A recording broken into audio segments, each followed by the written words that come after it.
நாட்டிற்காக தன்னுயிர் ஈந்து தியாகம் செய்த நாய்களின் வீரம் பற்றி பிரதமர் மோடி புகழாரம்.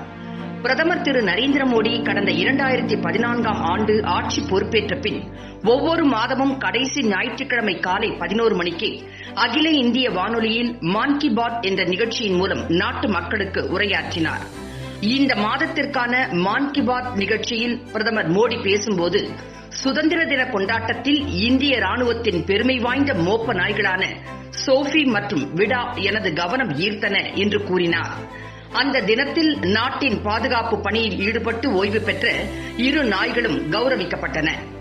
இதுபோன்ற தைரியம் நிறைந்த நாய்கள் நம்முடைய ஆயுத படைகளுடன் இணைந்து பணியாற்றி நாட்டிற்காக உயிர் தியாகம் செய்துள்ளன என அவர் கூறினார்.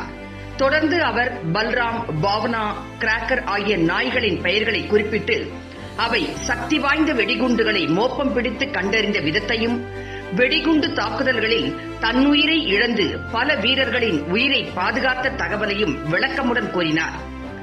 இது தவிர பேரிடர் மேலாண்மை மற்றும் மீட்பு பணிகளிலும் அவை முக்கிய பங்கு வகிக்கின்றன என்று சுட்டிக்காட்டினார்.